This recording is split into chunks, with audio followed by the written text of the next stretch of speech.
ఇశ్రాయేలీయులకి ఏం తెలియలేదు? వాళ్ళు ఏమైనా కోత కొయ్యాలా? కొయ్య అవసరం లేదండి. కుప్పలు వేయాలా? అవసరం లేదు. మనకులాగా పొలములకి ఏమైనా చేయాలా? ఏమి చేయవసరంలా. వాళ్ళు తినడానికి దేవుడు ఏమిచ్చాడు? వాళ్ళు తినడానికి ఏమిచ్చాడు దేవుడు? ఆహారం, మంచి ఆహారం ఇచ్చాడు ప్రియులారా, శ్రేష్టమైన ఆహారాన్ని ఇచ్చాడు. త్రాగడానికి దేవుడు ఏమిచ్చాడు? త్రాగటానికి ఏమిచ్చాడంటే బండను చీల్చి బండలో నుంచి నదిని ప్రవహింపజేశాడు.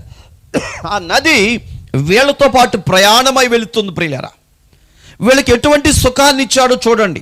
ఇలా మనం లైట్లు కట్టుకున్నాం, వాళ్ళ లైట్లు కట్టుకోవాల్సిన అవసరత లేదండి. మేఘ స్తంభాన్ని పెట్టాడు, అగ్ని స్తంభాన్ని పెట్టాడు. వాళ్ళ మీదకి ఎటువంటి ప్రమాదం రాకుండా దేవుడు తన దూతలను కావలి ఉంచాడు. వారి బట్టలు మాసిపోకుండా వాటిని చక్కగా చేశాడు. వారి చెప్పులు అరిగిపోకుండా దేవుడు వాటిని భద్రపరిచాడు. ఇన్ని చేశాడండి దేవుడు, అన్ని చేశాడు. చాలామంది అంటుంటారు, ఈ లోకంలో బ్రతకడానికి ఏం కావాలి?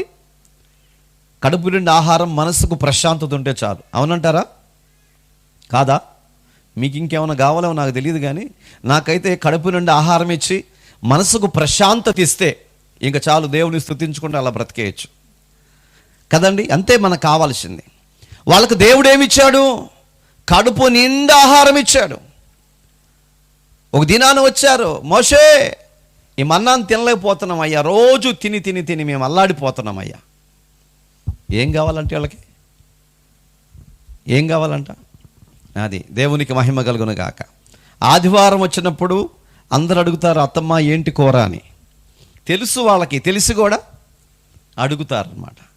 ఆదివారం అందరూ సైలెంట్గా ఉంటారా? ఉండరు, ఏదో ఒకటి తెచ్చుకుంటారు.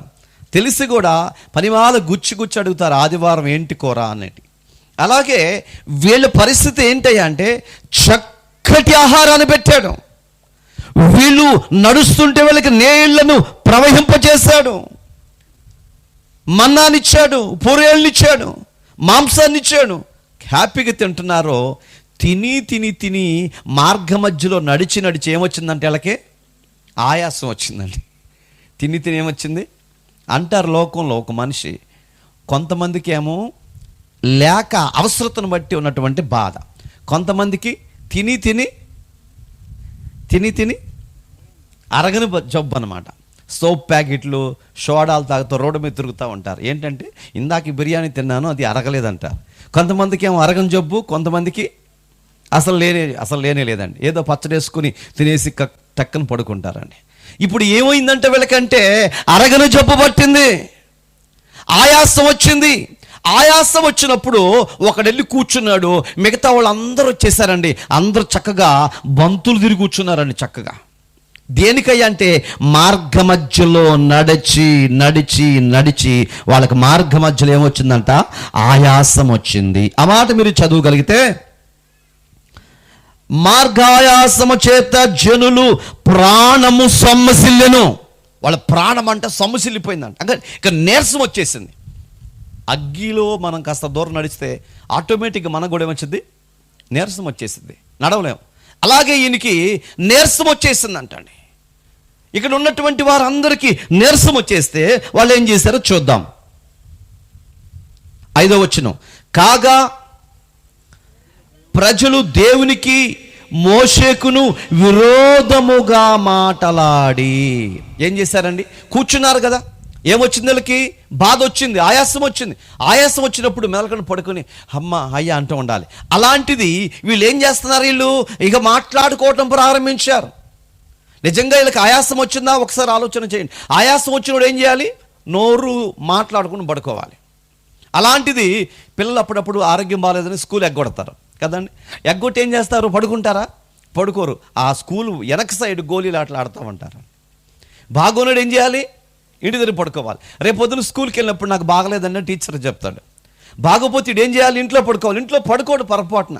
అమ్మ చెప్పిన, నాన్న చెప్పిన, ఎవరు చెప్పిన రండి, వీడు ఆడుకుంటాడు. ఆడుకోవటం కోసమే బాగలేదు. ఇప్పుడు వీళ్ళకి మార్గాయాసం వచ్చినప్పుడు, నీరసం వచ్చినప్పుడు మెదలకుండా కాసేపు పడుకోవాలి. పడుకోలా, ఇక మాట్లాడటం ప్రారంభించారండి. ఏం మాట్లాడుకుంటున్నారంట? మోషేకును విరోధముగా మాట్లాడుతున్నారు.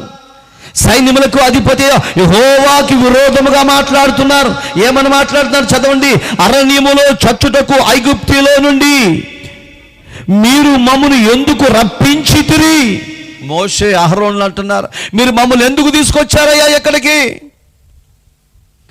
ఎందుకు తీసుకొచ్చారు? మేము చచ్చిపోయేలాగున్నామేడా. చచ్చిపోయేలాగున్నారంటండి. ఎంత మంచి ఆహారం ఇచ్చాడు, ఎంత మంచి నీళ్ళు ఇచ్చాడండి. ఎండ పడకుండా దేవుడు అడ్డు పెట్టాడంటండి. ఒక గొడుగు పెట్టినట్టుగా పెట్టాడు దేవుడు అండి. ఎంత కృప కలిగిన దేవుడు అండి. అంటే ఇశ్రాయేలీలు అంటే దేవుడికి ఎంత ఇష్టమో. ఆనాటి ఇశ్రాయేలీలు ఈనాటి ఇశ్రాయేలీలు మనమంటే కూడా దేవునికి ఎంతో ఇష్టం. అందుకనే దేవుడు తన హస్తము చాపి తన కోడి తన రెక్కల కింద పిల్లలను కాపాడినట్లుగా నిన్ను నన్ను కాపాడుచు ఉన్నాడు.